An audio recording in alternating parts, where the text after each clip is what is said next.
So guys, today is 25 and your exam starts from 28. ಇನ್ನು 2 ದಿನ gap ಇದೆ and I know some of you will be scared, some of you will be overthinking, some of you will be stressed and some of you will be preparing. And I am not here to give you all lecture ಇದು ನೋದಿ ಅದು ನೋದಿ ಅಂತ. I am here to give you all confident and make you all calm. So guys, pressure is common. ಇವಾಗ ಎಲ್ಲರೂ ಪ್ರೆಷರಲ್ಲಿ ಇದ್ದೇ ಇರ್ತಾರೆ.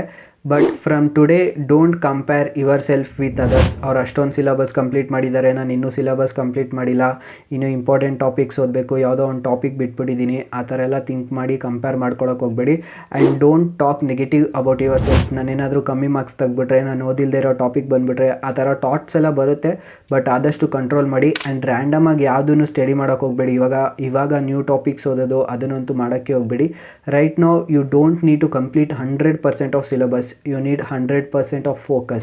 Remember this, PUC is important but not for your entire life. And I hope ನಾನು ಮಾಡಿರೋ last ಎಲ್ಲ videos ನಿಮಗೆ ಇಷ್ಟ ಆಗಿದೆ ಅಂತ ಆ್ಯಂಡ್ ಹೆಲ್ಪ್ಫುಲ್ ಆಗಿದೆ ಅಂತ. ಹೆಲ್ಪ್ಫುಲ್ ಆಗಿದ್ದರೆ ಪ್ಲೀಸ್ ಕಮೆಂಟ್ ಮಾಡಿ, ಸೊ ದ್ಯಾಟ್ ನಾನು ಏನು ಇಂಪ್ರೂವ್ಮೆಂಟ್ಸ್ ಮಾಡ್ಕೋಬೋದು ಅನ್ನೋದು ಗೊತ್ತಾಗುತ್ತೆ.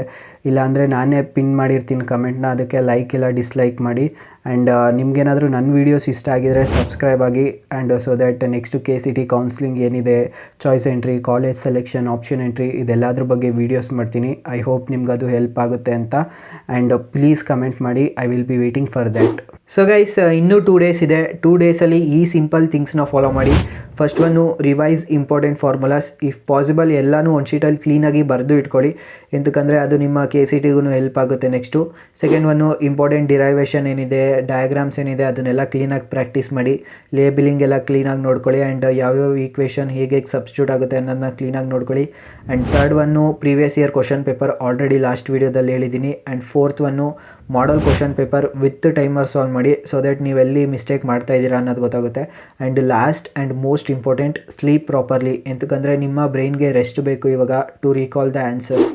ಸೊ ಗೈಸ್, ಇದು ತುಂಬಾ ಇಂಪಾರ್ಟೆಂಟು, ಕರೆಕ್ಟಾಗಿ ಕೇಳಿಸ್ಕೊಳ್ಳಿ. 1 ಡೇ ಬಿಫೋರ್ ಎಕ್ಸಾಮ್ ನಿಮ್ಮ ಹಾಲ್ ಟಿಕೆಟ್ ಏನಿದೆ ಅದನ್ನು ಕಲರ್ ಜೆರಾಕ್ಸ್ ತೆಗೆಸಿ ಒಂದು ಮನೇಲಿ ಕ್ಲೀನಾಗಿ ಸೇಫಾಗಿಡಿ. ಆ್ಯಂಡ್ ಸೆಕೆಂಡ್ ಒನ್ ಬಂದ್ಬಿಟ್ಟು ಸ್ಟೇಷ್ನರಿ ಐಟಮ್ಸ್, ಪೆನ್ನು, ಪೆನ್ಸಿಲ್ ಅದೆಲ್ಲ ನೀವು ಇಟ್ಕೊತೀರಾ. ಥರ್ಡ್ ಒನ್ ಬಂದ್ಬಿಟ್ಟು ನಿಮ್ಮ ID ಕಾರ್ಡ್ನ ಕರೆಕ್ಟಾಗಿ ಇಟ್ಕೊಳ್ಳಿ. ಆ್ಯಂಡ್ ಫೋರ್ತ್ ಒನ್ ಬಂದ್ಬಿಟ್ಟು if possible exam centre location ಏನಿದೆ ಅದು ಕರೆಕ್ಟಾಗಿ ಇದೆಯಾ, ಎಲ್ಲಿದೆ ಅಂತ ಹೋಗಿ ಒಂದ್ಸರಿ ಚೆಕ್ ಮಾಡ್ಕೊಂಬನ್ನಿ. ಆ್ಯಂಡ್ ಫಿಫ್ತ್ ಒನ್ನು, ಎಕ್ಸಾಮ್ ಹಿಂದಿನ ದಿನ ಕ್ಲೀನಾಗಿ ನಿದ್ದೆ ಮಾಡಿ. So guys, on exam day if possible 1 hour ಇಲ್ಲ 45 ಮಿನಿಟ್ಸ್ ಮುಂಚೆನೇ ಎಕ್ಸಾಮ್ ಸೆಂಟರ್ಗೆ ಹೋಗೋಕ್ಕೆ ಟ್ರೈ ಮಾಡಿ. ಆ್ಯಂಡ್ ಅವತ್ತು ಇಡೀ ಸಿಲಬಸ್ನ ಓದ್ಕೊಂಡು ಕೂತ್ಕೋಬೇಡಿ, ಕ್ವಿಕ್ ರಿವಿಷನ್ಸ್ ಮಾಡಿ ಎಲ್ಲನೂ. And this will definitely append. Exam ಸೆಂಟರ್ಗೆ ಹೋಗ್ತಾ ಇದ್ದಂಗೆ ಫ್ರೆಂಡ್ಸ್ ಜೊತೆ ಡಿಸ್ಕಷನ್ ಸ್ಟಾರ್ಟ್ ಆಗುತ್ತೆ. ಇದು ಇಂಪಾರ್ಟೆಂಟು, ಅದು ಇಂಪಾರ್ಟೆಂಟು, ಇದೋದಿಲ್ಲ ಅದೋದಿಲ್ಲ ಅಂತ. ಅವಾಗ ಯಾವುದು ನ್ಯೂ ಟಾಪಿಕ್ಸ್ ಓದೋಕ್ಕೆ ಸ್ಟಾರ್ಟ್ ಮಾಡಬೇಡಿ. ಆ ಥರ ತುಂಬ ಇಂಪಾರ್ಟೆಂಟ್ ಇದೆ, ಓದೇ ಇಲ್ಲ ಅಂತ ಅನಿಸಿದ್ರೆ 2 ಟೈಮ್ಸ್ ಅಲ್ಲೇ ಪ್ರಾಕ್ಟೀಸ್ ಮಾಡಿ, ಬರೆದು 1 ಟೈಮ್ ಬರೀದೇ ಪ್ರಾಕ್ಟೀಸ್ ಮಾಡಿ, ಸೊ ದ್ಯಾಟ್ ಅದು ನಿಮಗೆ ಮೈಂಡಲ್ಲಿರುತ್ತೆ. ಆ್ಯಂಡ್ ನೀವು ಎಷ್ಟು ಎನರ್ಜಿನ ಪ್ರೊಟೆಕ್ಟ್ ಮಾಡ್ಕೋತೀರೋ ಅಷ್ಟು ನಿಮಗೆ ಒಳ್ಳೆಯದು. ಸೊ ಗೈಸ್, ನೆಕ್ಸ್ಟ್ ಬಂದುಬಿಟ್ಟು paper presentation. These may increase your marks. First one, handwriting. First ಪೇಜ್ಗೂ ಲಾಸ್ಟ್ ಪೇಜ್ಗೂ ತುಂಬಾ ಡಿಫ್ರೆನ್ಸ್ ಇರುತ್ತೆ. ಐ ನೋ ಸ್ಪೀಡಾಗಿ ಬರೀತಾ ಇರ್ತೀವಿ, ಆದ್ರೂ ಎಷ್ಟು ಪಾಸಿಬಲ್ ಆಗುತ್ತೋ ಅಷ್ಟು ಕ್ಲೀನಾಗಿ ಬರೆಯೋಕ್ಕೆ ಟ್ರೈ ಮಾಡಿ. ಸೆಕೆಂಡ್ ಒನ್ನು, ಎಲ್ಲದಕ್ಕೂ ಸ್ಪೇಸ್ ಬಿಟ್ಟು ಕ್ಲೀನಾಗಿ ಲೈನ್ಸ್ ಹಾಕಿ ಬರೀರಿ. ಆ್ಯಂಡ್ ಇಂಪಾರ್ಟೆಂಟ್ ಕೀವರ್ಡ್ಸ್ ಏನಿದೆ ಎಲ್ಲದಕ್ಕೂ ಅಂಡರ್ಲೈನ್ ಮಾಡಿಬಿಟ್ಟು ಬನ್ನಿ. ಆ್ಯಂಡ್ ಎಲ್ಲ ಡಯಾಗ್ರಾಮ್ಸನ್ನು ಡಾರ್ಕಾಗಿ ಕ್ಲೀನಾಗಿ ಲೇಬಲ್ ಮಾಡಿ. ಆ್ಯಂಡ್ ಇಫ್ ಪಾಸಿಬಲ್ ಎಲ್ಲ ಆನ್ಸರ್ಸ್ನೂ ಫ್ರೆಶ್ ಪೇಜಲ್ಲಿ ಸ್ಟಾರ್ಟ್ ಮಾಡೋಕ್ಕೆ ಟ್ರೈ ಮಾಡಿ. I suggest black pen use ಮಾಡಿ. ತುಂಬ ಜನ ಬ್ಲೂ ಪೆನ್ ಯೂಸ್ ಮಾಡ್ತೀರಾ, I suggest black pen use ಮಾಡಿ, ನಿಮಗೆ ಫ್ಯೂಚರಲ್ಲಿ ಯೂಸ್ ಆಗ್ಬೋದು. ಆ್ಯಂಡ್ ಲಾಸ್ಟ್ ಒನ್ನು, ತುಂಬ ಸ್ಕ್ರ್ಯಾಚ್ ಮಾಡೋಕ್ಕೆ ಹೋಗಬೇಡಿ, ಒಂದು ಲೈನ್ ಸ್ಕ್ರ್ಯಾಚ್ ಮಾಡಿ ಅಷ್ಟೇ ಸಾಕು. So guys, next exam room ಒಳಗಡೆ ಹೋಗಿದ ತಕ್ಷಣ ನಿಮ್ಮ ಬೆಂಚ್ ಮೇಲೆ ರಿಜಿಸ್ಟರ್ ನಂಬರ್ ನಿಮ್ಮದು ಕರೆಕ್ಟಾಗಿದೆಯಾ ಅಂತ ಚೆಕ್ ಮಾಡಿ. ಅದಾದಮೇಲೆ ನಿಮ್ಮ ಸರೌಂಡಿಂಗ್ನೆಲ್ಲ ಒಂದು ಸರಿ ಕ್ಲೀನಾಗಿ ಚೆಕ್ ಮಾಡ್ಕೊಳ್ಳಿ. ಆ್ಯಂಡ್ ಕ್ವಶನ್ ಪೇಪರ್ ಕೊಡ್ತಾರೆ, ಕ್ವಶನ್ ಪೇಪರ್ ಕೊಟ್ಟಿದ ತಕ್ಷಣ 2 ಸರಿ ಕ್ಲೀನಾಗಿ ಕ್ವಶನ್ಸ್ನ ಓದಿ. ಕನ್ನಡ ಎಲ್ಲ ಈಸಿಯಾಗಿ ಮಾಡ್ತೀರಾ, but when it comes to physics and chemistry ಕ್ಲೀನಾಗಿ 2 ಸರಿ ಕ್ವಶನ್ನ ಓದಿ ಅರ್ಥ ಮಾಡಿಕೊಂಡು ಅದಾದಮೇಲೆ ಆನ್ಸರ್ ಮಾಡೋಕ್ಕೆ ಸ್ಟಾರ್ಟ್ ಮಾಡಿ. ಆ್ಯಂಡ್ ಬುಕ್ಲೆಟ್ ಮೇಲೆ ನಿಮ್ಮ ರಿಜಿಸ್ಟರ್ ನಂಬರ್ ಕರೆಕ್ಟಾಗಿ ಬರೆದಿದ್ದೀರಾ ಅಂತ ಚೆಕ್ ಮಾಡಿ. ಕ್ವಶನ್ ನಂಬರ್ ಎಲ್ಲ ಕ್ಲೀನಾಗಿ ಹಾಕಿದ್ದೀರಾ ಅನ್ನೋದನ್ನ ಚೆಕ್ ಮಾಡಿ. Start with easy questions. And ನಿಮ್ಗೇನಾದರೂ ಟೈಮ್ ಮ್ಯಾನೇಜ್ಮೆಂಟ್ ವೀಡಿಯೋ ಬೇಕಿದ್ರೆ ಆಲ್ರೆಡಿ ಚಾನಲಲ್ಲಿದೆ, ಹೋಗಿ ಚೆಕ್ ಮಾಡಿ. ಆ್ಯಂಡ್ ಲಾಸ್ಟ್ ಎಂಡಲ್ಲಿ ಸೈನ್ ಆ್ಯಂಡ್ ಸೀಲ್ ಅಂತ ಹಾಕ್ತಾರೆ. ಐ ಹೋಪ್ ನಿಮ್ಮ ಲೆಕ್ಚರರ್ಸ್ ಇದ್ರ ಬಗ್ಗೆ ಆಲ್ರೆಡಿ ನಿಮ್ಗೆ ಹೇಳಿದ್ದಾರೆ ಅಂತ.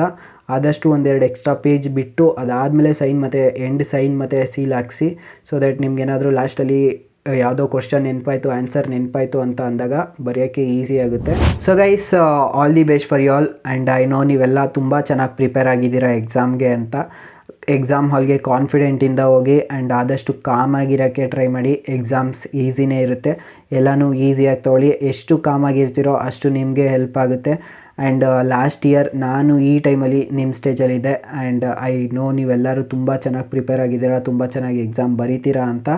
ಆ್ಯಂಡ್ ಐ ಹೋಪ್ ನಾನು ಮಾಡಿರೋ ಎಲ್ಲ ವೀಡಿಯೋಸು ನಿಮಗೆ ಇಷ್ಟ ಆಗಿದೆ ಅಂತ. ಇಷ್ಟ ಆಗಿದರೆ ಲೈಕ್ ಮಾಡಿ, ಶೇರ್ ಮಾಡಿ, ಹಾಗೆ ಸಬ್ಸ್ಕ್ರೈಬ್ ಆಗಿ, ಕಮೆಂಟ್ ಮಾಡೋದನ್ನ ಮರಿಬೇಡಿ. I will be waiting for your comments and see you all in the next video. Thank you so much for watching. Bye.